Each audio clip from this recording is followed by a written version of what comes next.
Everyone, এই ফলবিধ বাৰু আপোনালোকে চিনি পায়নে? এই ফলবিধৰ নাম কি আপোনালোকে জানেনে?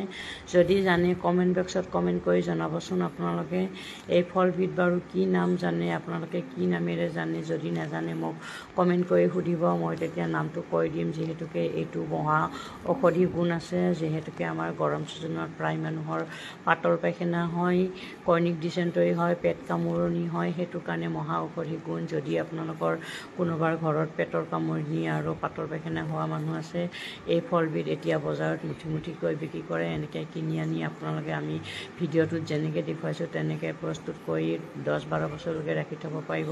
যিহেতুকে মুঠি হিচাপত কিনি আনি পেলাই এনেকৈ ফালি পেলাই ধুনীয়াকৈ 3 ঘণ্টামান গৰম পানীত তিয়াই থৈ দিলোঁ। নিমখেদি দিয়াৰ পিছত আমি টুকি পেলাই নিমখ হালধি সানি আমি এক ৰ'দ ধুনীয়াকৈ শুকাই ল'লোঁ।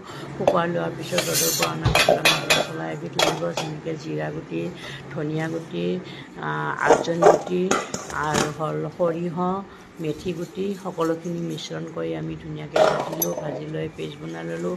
পেষ্ট বনাই লৈ তাত আমি ফলখিনিৰ লগত এড কৰিলোঁ, নিমখ এড কৰিলোঁ। আমি তেল 1.5 পোৱামান ধুনীয়াকৈ গৰম কৰি ঠাণ্ডা কৰি থৈছোঁ। ঠাণ্ডা কৰি থৈ তাত এড কৰি আমি 3 দিনমানৰ কাৰণে এই বাচনটোতে ৰাখি থৈ দিম। তাৰপিছত আমি 3 দিনমান পিছত এতিয়া মছলাৰ কাৰণে এতিয়া পাঁচফোৰণ, জিৰা গুটি, মেথি গুটি, ধনিয়া গুটি, আজৱাইন, সৰিয়হ সকলোখিনি ধুনীয়াকৈ কেৰাহীত ভাজি ল'লোঁ। ভাজি লৈ আমি প্ৰস্তুত কৰি ল'লোঁ। গুড়া প্ৰস্তুত কৰি আমি এই মিশ্ৰণখিনিৰ লগত এড কৰিলোঁ। নিমখ এড কৰিলোঁ, ভোট জলকীয়া এড কৰিলোঁ। সকলোখিনি এড কৰাৰ পিছত তেল 1.5 পোৱামান ধুনীয়াকৈ আমি গৰম কৰি ঠাণ্ডা কৰি লৈছিলোঁ। ঠাণ্ডা কৰি লৈ আমি তাত এড কৰি 3 দিনমানৰ কাৰণে এই বাচনটো ভৰাই থৈ দিম। 3 দিনমানৰ পিছত আমি বৈয়ামত ভৰাই থৈ দিম। ভিডিঅ'টো তাকেই আপোনালোকৰ ওচৰত শ্বেয়াৰ কৰিলোঁ। ইমান সময় ভিডিঅ'টো চাই থকাৰ কাৰণে সকলোলৈ বহুত বহুত ধন্যবাদ। ভিডিঅ'টো যদি চাই ভাল লাগিছে, লাইক, শ্বেয়াৰ, কমেণ্ট কৰি পেজটো ফ'ল' কৰি দিব আৰু মোৰ ইউটিউব চেনেলৰ ছাবস্ক্ৰাইব কৰি থৈ দিব বুলি আপোনালোকৰ ভিডিঅ'টোৰ পৰা বিদায় লৈছোঁ। Bye bye.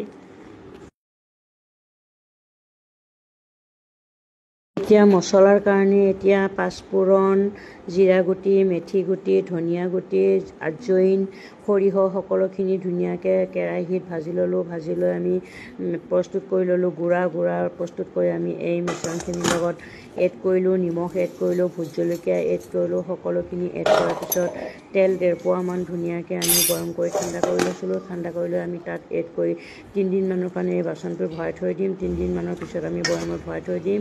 ভিডিঅ'টো তাকেই আপোনালোকৰ ওচৰত শ্বেয়াৰ কৰিলোঁ। ইমান সময় ভিডিঅ'টো চাই থকাৰ কাৰণে সকলোলৈ বহুত বহুত ধন্যবাদ। ভিডিঅ'টো যদি চাই ভাল লাগিছে, লাইক, শ্বেয়াৰ, কমেণ্ট কৰি পেজটো ফ'ল' কৰি দিব আৰু মোৰ ইউটিউব চেনেলৰ ছাবস্ক্ৰাইব কৰি থৈ দিব বুলি আপোনালোকৰ ভিডিঅ'টোৰ পৰা বিদায় লৈছোঁ। Bye bye.